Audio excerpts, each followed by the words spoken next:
할렐루야. 새벽 예배 나오신 여러분 환영합니다. 함께 찬송가 320장 찬송하도록 하겠습니다. 찬송가 320장입니다.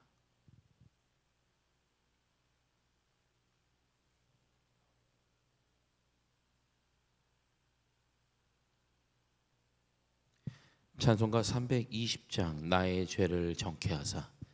다시 하셨으면 함께 찬송하도록 하겠습니다. 나의 죄를 정케하사 주의 일꾼 삼으신 구세주의 넓은 사랑 항상 찬송합니다. 나를 일꾼 삼으신 주 크신 능력 주시고 언제든지 주 뜻대로 사용하여 주소서. 내게 부어주시려고 은혜에 비하신 주의 은혜 채워주사 능력 있게 하소서. 나를 일꾼 삼으신 주 크신 능력 주시고 언제든지 주 뜻대로 사용하여 주소서. 죄의 짐을 풀어주신 주의 능력 그도다. 나를 피로 사신 예수 내 맘속에 오소서. 나를 일꾼 삼으신 주 크신 능력 주시고 언제든지 주 뜻대로 사용하여 주소서. 주여 내게 성령으로 충만하게 채우사 생명수가 강물처럼 흐르게 하옵소서. 나를 일꾼 삼으신 주 크신 능력 주시고 언제든지 주 뜻대로 사용하여 주소서.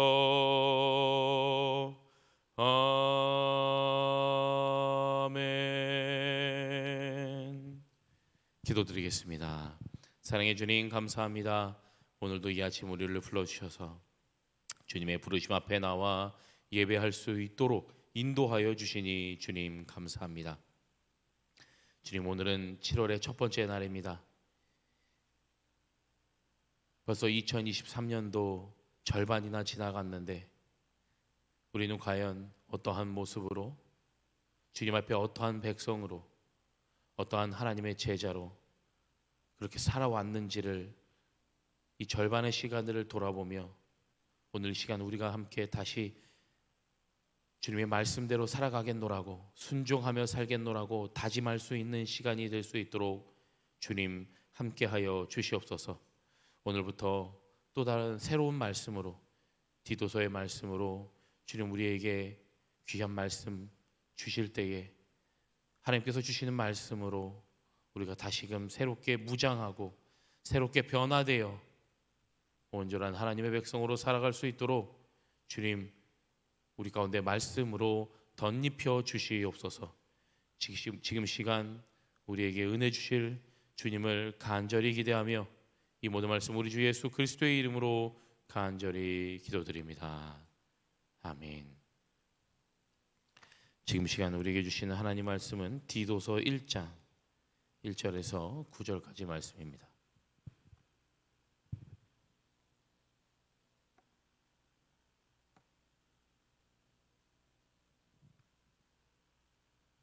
디도서 1장 1절에서 9절까지 말씀을 한 절씩 교독하고 마지막 절 함께 읽도록 하겠습니다. 디도서 1장 1절에서 9절 말씀입니다. 찾으셨으면 제가 먼저 봉독하도록 하겠습니다. 하나님의 종이요 예수 그리스도의 사도인 나 바울이 사도된 것은 하나님이 택하신 자들의 믿음과 경건함에 속한 진리의 지식과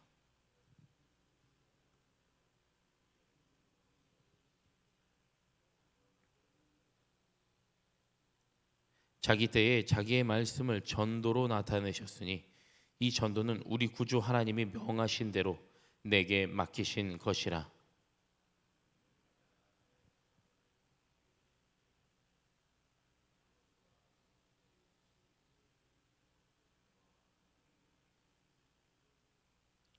내가 너를 그레데에 남겨둔 이유는 남은 일을 정리하고 내가 명한 대로 각 성의 장로들을 세우게 하려 함이니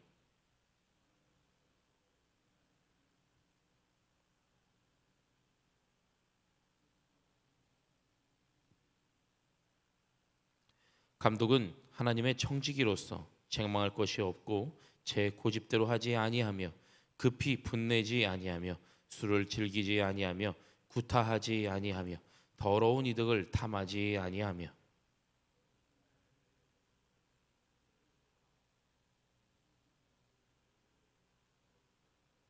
함께 읽습니다. 미쁜 말씀의 가르침을 그대로 지켜야 하리니 이는 능히 바른 교훈으로 권면하고 거슬러 말하는 자들을 책망하게 하려 함이라. 아멘. 할렐루야. 하나님의 은혜가 함께 하시기를 소망합니다. 네, 저희가 오늘 7월의 첫째 날 오늘부터는 요 며칠간 디도서의 말씀을 보고 그 다음 주 중간부터는 이제 예레미야 말씀으로 이번 매일 성경이 이번 달에 시작되게 되는데요. 오늘 디도서의 말씀을 함께 보도록 할 텐데 디도서가 좀 익숙하신가요, 여러분? 사실 저도 잘 익숙하지는 않습니다. 디도서의 말씀이 신약 성경에 있기는 하지만 많이 사실 우리가 자주 찾아보는 성경은 아닙니다. 그래서 저도 조금 더 자세히 보고 좀 어떤 내용인지 좀 공부를 좀 하고 왔습니다. 우리 디도서의 말씀은 사도 바울이 디도에게 보낸 편지입니다. 그래서 디도서고요. 이 바울이 믿음의 아들 디도가 이 오늘 5절 말씀에 그레데라는 곳 이름이 나오는데 이건 장소의 이름입니다. 이 그레데라는 곳에 디도라는 자신의 아주 충직한 믿음의 종을 그 지역으로 보내서 그곳에서 이제 사역을 하는데 잘하고 있는지 좀 권면도 하고 좀 조언도 하고 이런 편지의 내용들이 디도서의 말씀인데요.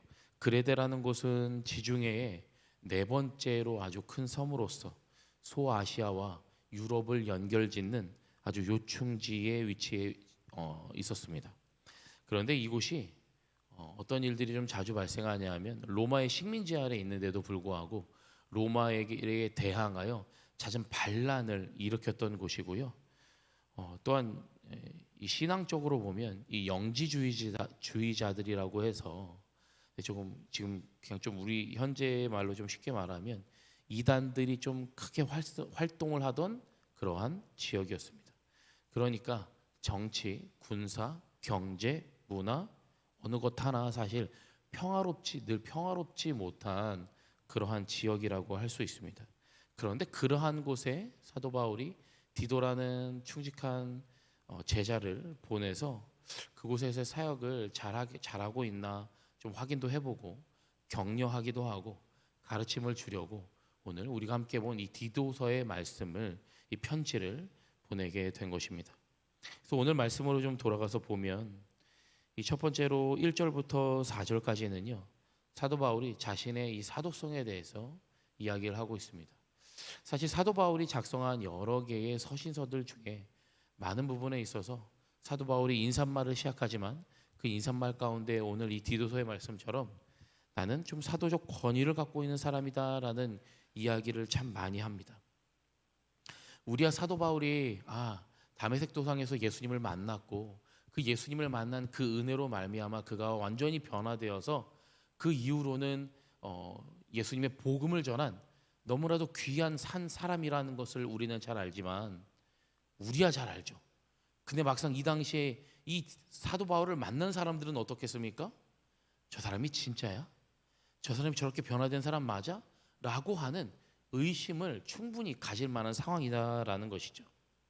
그러니까 사도 바울은 늘 인사말을 전하며 또한 자기가 사도의 권위를 갖고 있는 사람이라는 걸 또 이야기하는데 사실 이 당시에 사도라고 하면 예수님의 제자들이었던 12명에 대해서만 사도라는 그 권위를 인정했지 바울까지 권위를 인정하지는 사실 쉽지 않았어요. 왜냐하면 바울 사람들이 볼 때 바울이 실제로 예수님을 만났냐? 아니요, 만나지는 않았었거든요. 그걸 본 사람이 아무도 없어요. 바울이 예수님을 만난 건 그저 바울과 예수님과의 개인의 1대1의 만남이었던 거예요. 그러니까 어느 누구도 예수님이 살아생전에 바울을 만나서 회심을 하게 만들었냐? 그걸 본 사람이 아무도 없죠. 예수님의 가르침을 받았냐? 그걸 본 사람이 아무도 없죠. 그러니 사도 바울의 사도성에 대해서 인정할 부분이 사실은 실질적으로는 하나도 없다라고 우리가 볼 수 있다는 것이죠. 그런데 사도 바울이 늘 이렇게 이야기하는 것, 물론 말씀을 보면서 사도의 권위? 이게 꼭 사도 바울이 이런 이야기를 할 필요가 있었을까라고 생각이 들기도 하지만 어떤 사람들의 여러 사람들의 공격, 특히나 유대인이나 많은 또한 그 당시 예수님의 복음을 듣고 회심한 많은 사람들의 내부적으로도 사도 바울의 권위에 대해 사실 의심을 하고 좀 비난하는 사람들이 많이 있었습니다. 그런데 무엇보다도 사실 가장 중요한 것은 사도 바울의 모습이었겠죠. 사도 바울이 물론 나는 사도고 나는 권위가 있고 나는 이렇게 하나님의 이런 말씀에 따라 복음을 전하고 있다라고 이야기를 하지만 막상 사도 바울이 그렇게 살지 않았다면 그의 말이 어디 소용이나 있었겠습니까? 그러나 사도 바울이 우리가 신약의 말씀을 보면서 그가 보여준 삶의 모습을 본다면 어느 누구도 사도 바울에게 비난을 할 수 없었을 것입니다. 왜 그렇습니까? 사도 바울이 진정한 복음 전달자의 모습으로 살고 있기 때문이죠. 그가 어떤 개인의 이득을 편취하거나 그가 개인의 영광을 위해서 그렇게 살아왔던 것이 아니라 그가 늘 그의 생명을 다해 그의 목숨을 다해 예수님의 복음을 전하고 있었기 때문입니다. 그런데 그렇다면 이렇게 사는 사람들이 많았냐? 아니요. 그렇게 생명을 다해 목숨을 다해 그의 모든 삶을 다해 예수님의 가르침을 그 복음을 전한 사람들은 사도 이외에는 사실 물론 많이 있기는 하지만 전체적인 점유율로 봤을 때는 그렇게 많지는 않았다라는 거죠. 특히나 오늘 사도 바울이 이야기하고 있는 2절 말씀에서 이야기하고 있습니다. 1절 중간부터 2절 초반까지 보면요. 하나님이 택하신 자들의 믿음과 경건함에 속한 진리의 지식과 영생의 소망을 위함이라. 그가 오직 전하고자 하는 것은 자기 자신의 개인의 영광을 위해서가 아니라 내가 복음을 전하고 그것을 듣는 사람들이 영생의 소망을 위하여 그가 지금 사도로서의 권위를 가지고 사람들에게 복음을 전하고 있다라고 이야기하고 있습니다. 이렇게 바울 같은 사람이 없습니다. 반대로 또 역설적으로 보면 사실 이 바울의 출신을 우리가 생각해 보면 어떻게 저렇게 살 수 있을까 싶을 정도의 사람입니다.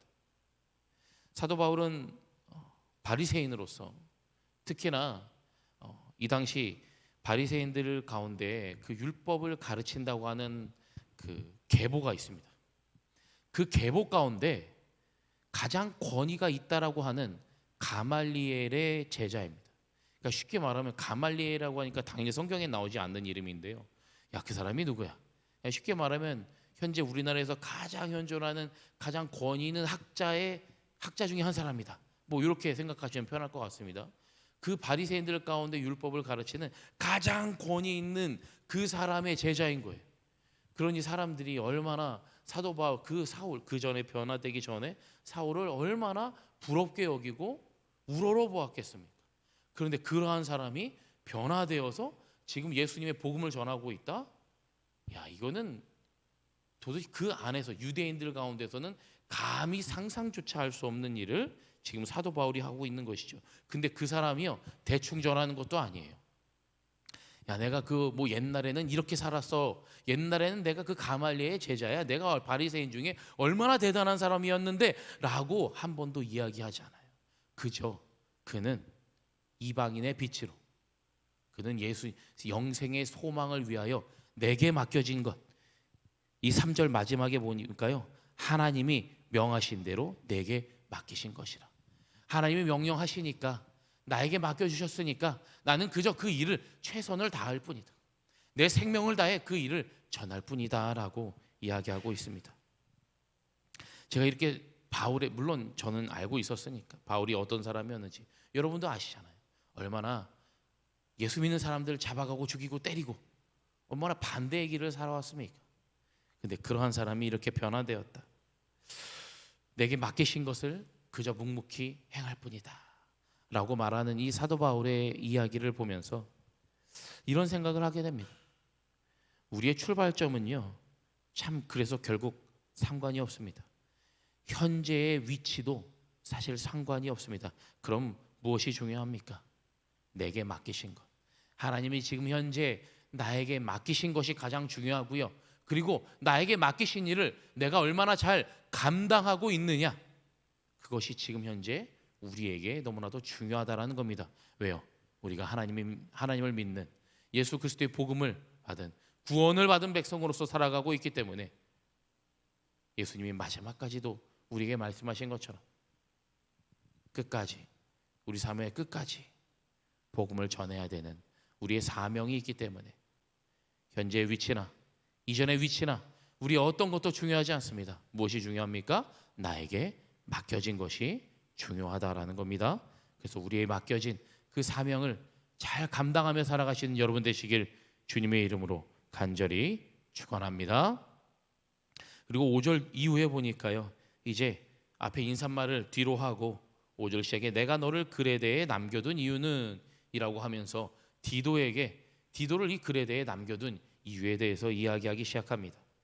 앞서 이야기 말씀드린 것처럼 이 디도서는 사도 바울이 디도를 좀 격려하고 가르침을 주기 위해서 보낸 편지입니다. 그리고 제일 처음 또 말씀드렸지만 이 그레데라는 곳이 평안한 곳이냐? 아니요, 평안한 곳은 아니었습니다.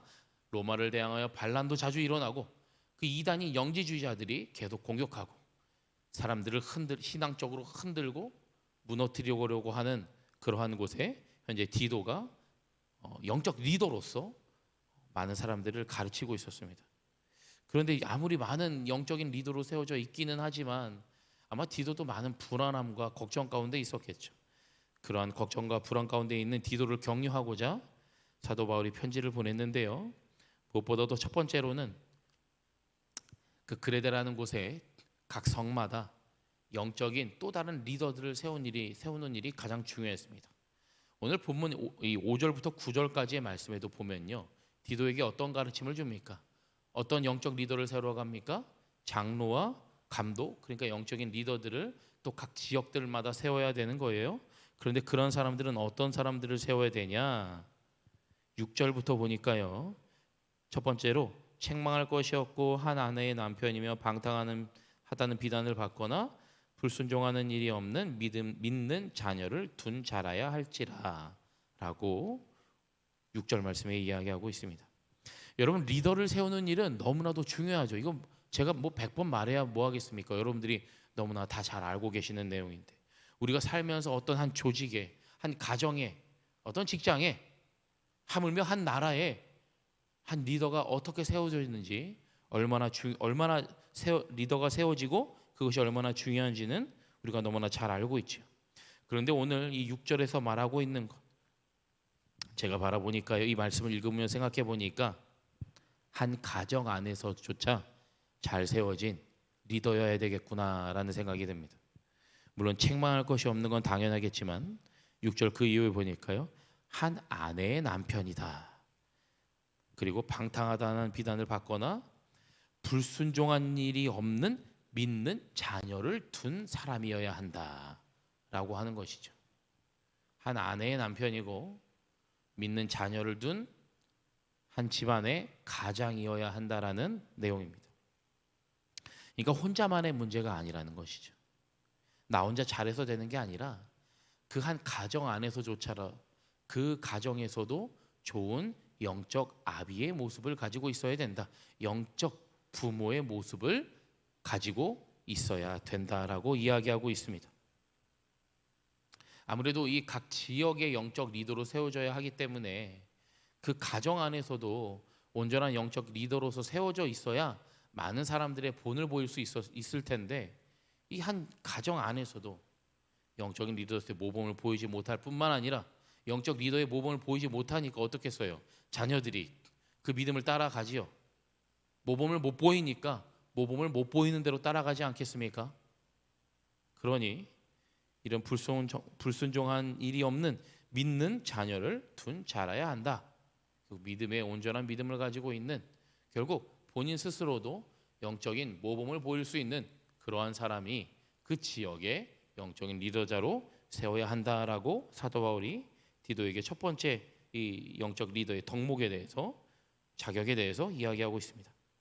그리고 7절부터 보니까요. 7절에 보니까 감독은 하나님의 청지기로서 책망할 것이 없고 제 고집대로 하지 않고 급히 분내지 않고 술을 즐기지 않고 구타하지 않고 더러운 이득을 탐하지 않는다라고 7절에서 말씀하고 있습니다.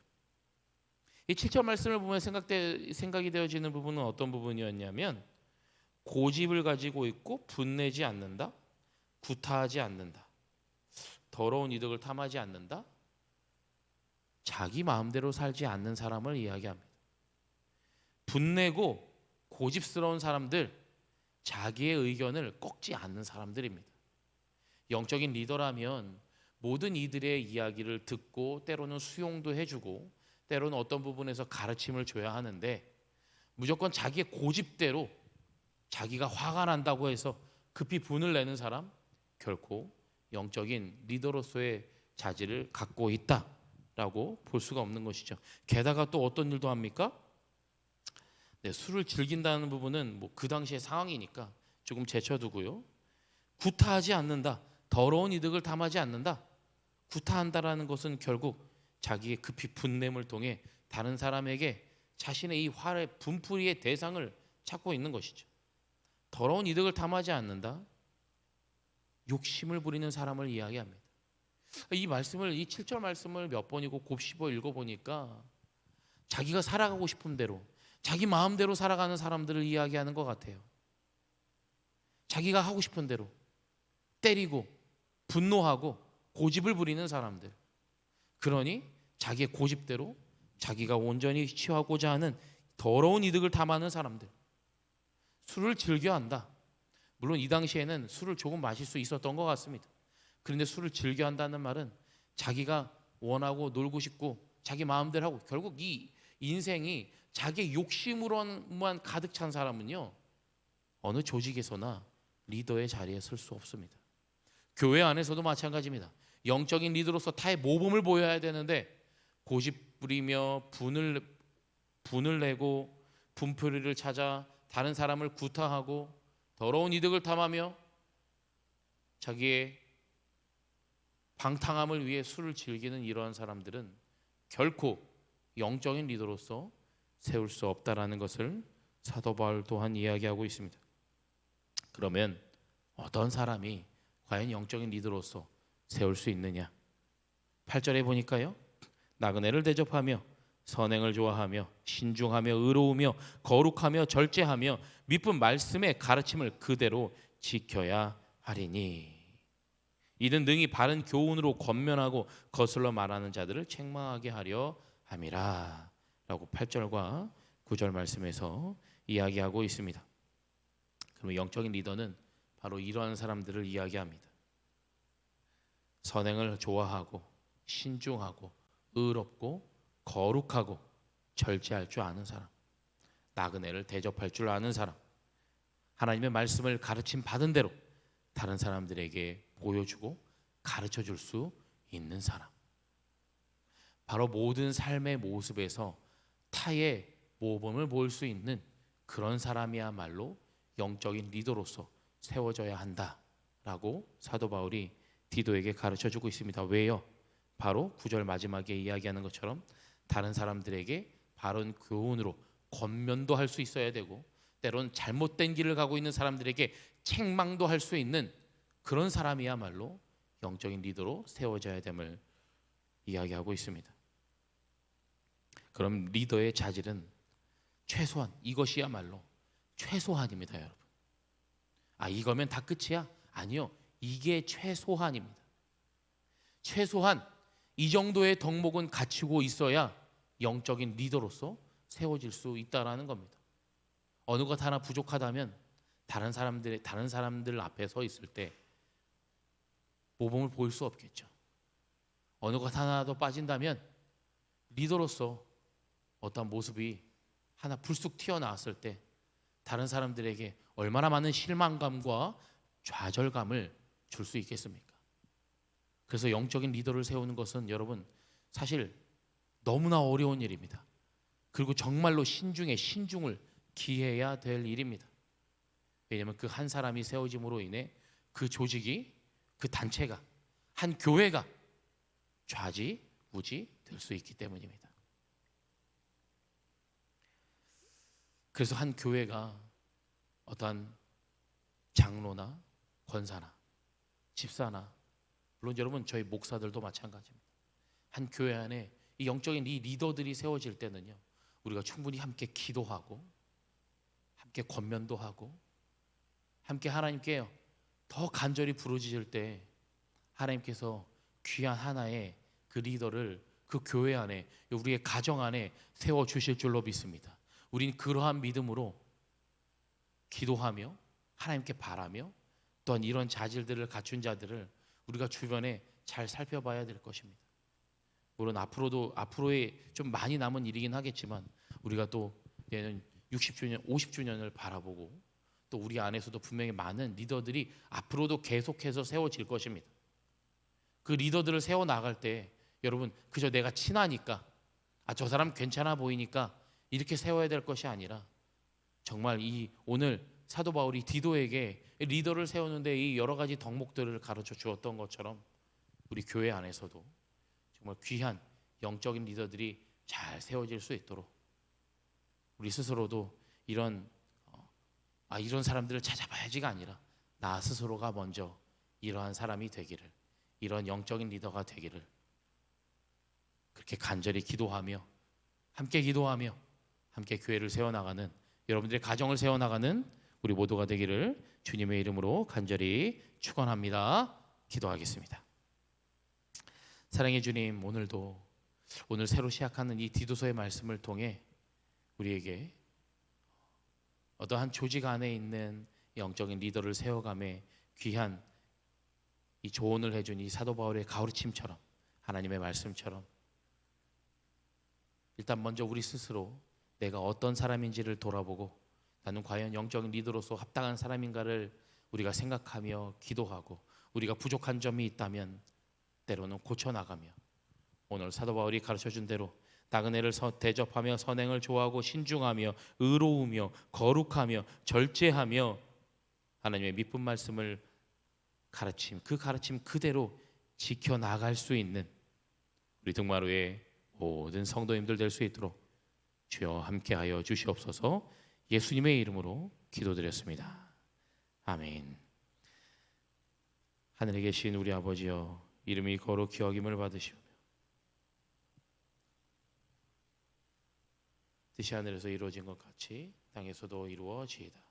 오늘 우리에게 일용할 양식을 주시옵고 우리가 우리에게 죄 지은 자를 사하여 준 것 같이 우리의 죄를 사하여 주시옵고 우리를 시험에 들게 하지 마시옵고 다만 악에서 구하시옵소서. 나라와 권세와 영광이 아버지께 영원히 있사옵나이다. 아멘. 오늘 두 가지 기도 제목 나누고 각자 기도하고 돌아가도록 하겠습니다. 첫 번째로는 어떤 일이든 하나님께서 나에게 맡기신 일이라면 최선을 다하며 살아갈 수 있도록 도와주시옵소서.